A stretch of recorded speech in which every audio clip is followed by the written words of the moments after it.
Hello friends, I'm Jonathan Pishner with Apex Counseling, and today I wanted to expand on our previous video. In our last video, we talked about the basics of how thoughts cause feelings and how your thought process can really have a major impact on your emotional state. And I'm probably going to end up hitting on several of these, but there's some beliefs, some sets of thought processes that are pretty common that give people some emotional distress, emotional difficulties. And one that has been popping up a lot recently that just occurred to me would be good to put out a little information on is the thought process where somebody is looking for perfect solutions to problems.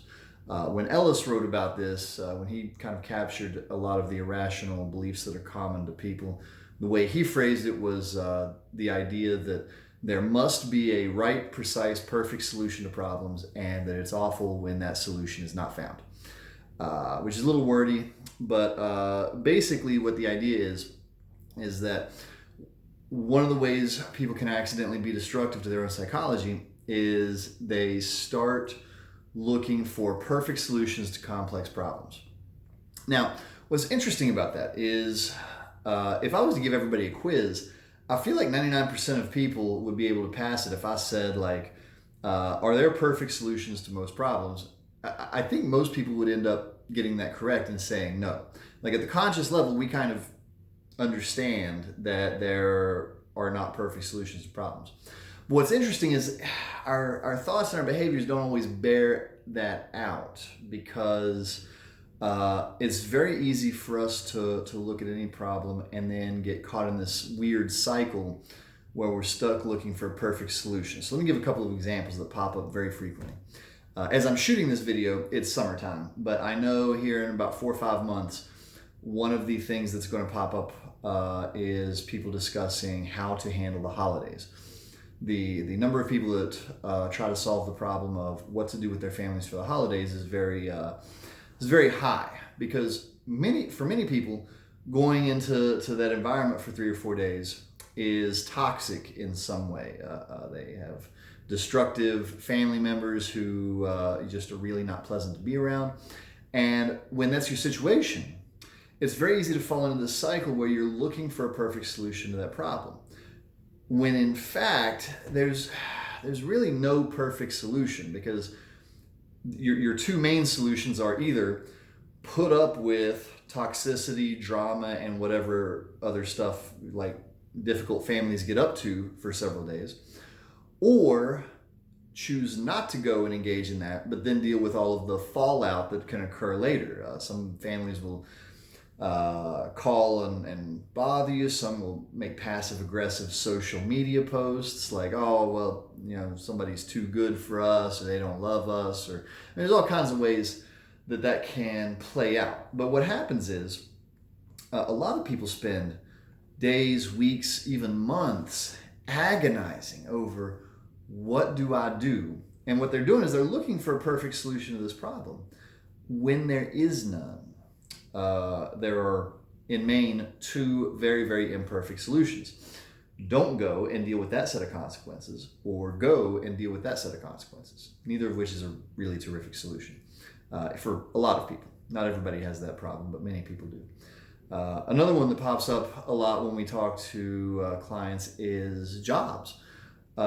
A lot of people are stuck in jobs they really don't like. They're overly stressful. They're somehow destructive to their home or family life. And a lot of times that's in the same boat. There's no perfect solution. It's either leave before you have something lined up, stay there while you look for a better fit, which creates its own problem, or just stay there forever because, I don't know, maybe the money's good or the retirement's good or something. But, so there on the surface, we have 3 solutions. Which one's perfect? None of them. They all kind of suck in their own way. So, but what people do is they get caught up in these difficult problems, and they just keep cycling, looking for some better solution. Now, looking for terrific solutions to problems, that's not actually the real thing that creates difficulty.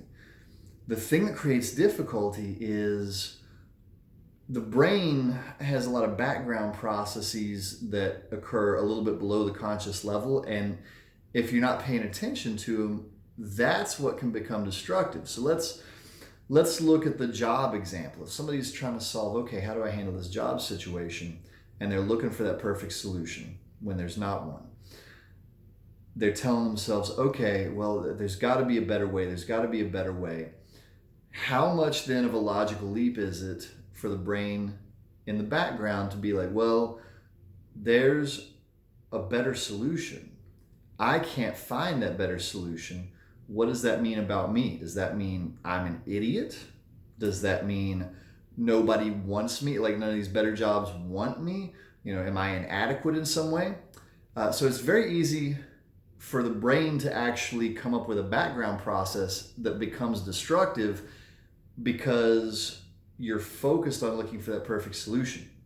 So that's actually where the emotional difficulty comes in, because if you are spending 6, 9, 12 months beating yourself up in the back of your mind because you haven't found your perfect solution yet, that's where it becomes destructive to your emotionality and to your psychology, and creates a ton of either sadness, anxiety, it hurts people's self-esteem. So that's actually why looking for perfect solutions to problems can become destructive, especially when there aren't perfect solutions. But as always, there's a few things to pay attention to that might be able to be helpful to you if you notice that you're doing that. So solution number one is just the recognition, like really bringing that recognition all the way up to the conscious level of this problem has no perfect solution. And a long time ago, I took to calling these adult problems because what's interesting is we're actually trained to look for these perfect solutions in a way, because back when we were kids, most of our problems actually did have pretty easy solutions. If you're sitting around bored, okay, go do something. Go play outside. Go play a video game. You're hungry. Go eat something. Even if it's, your parents are yelling at you about your homework, well, do your homework. All of the problems had tidy solutions. And what happened is a lot of us, we never updated our thinking to when we became adults that most of our solutions don't have most of our problems don't have perfect, tidy solutions. I don't know about you, but I'm pretty sure ever since I became an adult, I can't think of very many problems I've had where, there was actually a perfect solution. I assume that's probably true for most of you guys out there too. So bringing that recognition up to the conscious level of, okay, there is not going to be a perfect solution to this problem, whatever it is you're dealing with. Then the second part is being able to be comfortable with your messy, imperfect solution. Because anything that you're having happen that is a real problem is probably just going to have a messy solution. It's not going to be tidy. If the IRS sends you a tax bill that you don't have the money to pay, where's your perfect solution? You can not pay it. That seems unwise. You can borrow money to pay it. That debt comes with its own set of problems. You can borrow money from family to pay it, which that has its own baggage. You can overdraw your account, which, okay, that's now usually a problem. So, if you're presented with a problem, it's going to have a messy solution at best most of the time. But one of the ways you can become comfortable with that is kind of selecting it and then reminding yourself, okay, here's why this messy solution makes the most sense. If we bring it back around to that family example, do I spend the holidays with my family or do I not? Then it can be, well, okay, I am going to choose to go and spend 2 days with them because I like this set of consequences over what's going to happen if I choose not to go. Or vice versa. I'm going to choose not to go because I like this set of consequences, like this, and this will happen, and I won't have to put up with these two things that I just really, have trouble tolerating. So you can develop comfort with your messy, imperfect solutions by kind of reminding yourself why you selected that one over the others. As always, if we're in a counseling session, a lot of times we have to take it way deeper than this. But as a quick thing to throw out that maybe is helpful to somebody out there, That's kind of the high points is, notice if you get caught up in trying to find perfect solutions to problems. Recognize that there's almost never a perfect solution to your problem. It's almost always going to have pros and cons. And try and develop some comfort with your messy, imperfect solution. And remind yourself, here's why I picked this one over that one. So as always, hopefully this information is helpful to somebody out there. If you need assistance with anything, we would love to help you. But thank you guys so much for hanging out with me for a few minutes. My name is Jonathan Pishner with Apex Counseling, and I will see you guys next time.